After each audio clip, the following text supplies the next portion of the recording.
So the question on your mind right now might be, okay, so how does one cultivate social presence in an online class? After all, anyone who has taught online or perhaps taken an online class understands that an entire class of students typically doesn't just jump in and start forming a close-knit community in any learning environment.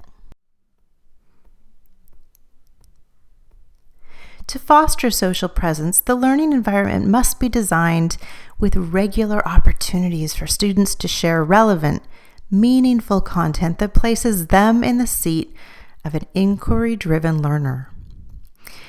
You may consider designing problems for students to investigate and have them return with content they located or even created on their own to contribute and share with their peers.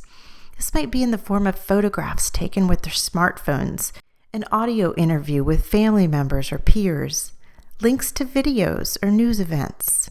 Think outside the box of being an instructor who delivers content to your students, and instead design experiences for them to plunge into. When students share content that they produced, that content is a reflection of themselves in some way.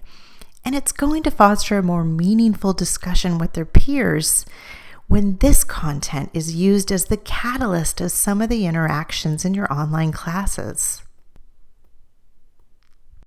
When building a community in an online class, there are also some important fundamentals that should be considered from day one. A learning community is a place where every person feels safe. Creating, sharing, and expressing oneself can make individuals feel vulnerable. You should be sensitive to the fact that your students may never have experienced a class that has expected them to learn and participate in this way. So it's a great idea to start your class by sharing your teaching philosophy that communicates how your students will learn in your class, what your expectations are of them, and why you are approaching your class this way. Think of your teaching philosophy as your vision for the class.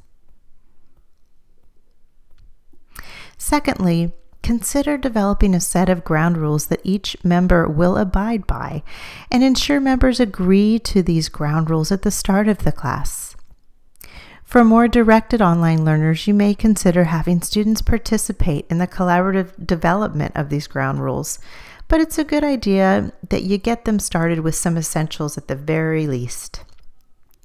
For undergraduate students online, a good approach is to provide the option for students to contribute additional ground rules if they feel something is missing from your already developed list.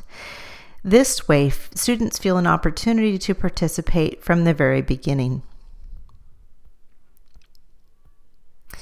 Laying this groundwork may seem basic, but it's really fundamental to starting your students on the right foot.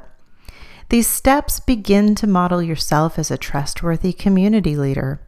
Your students will feel safe, which is the foundation of sharing.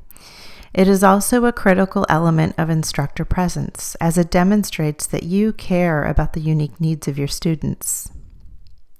Sharing your teaching philosophy and community ground rules will make a big difference to the successful start of an online class from the student's perspective. So, what's the recipe for your online class going to look like? The choice is yours.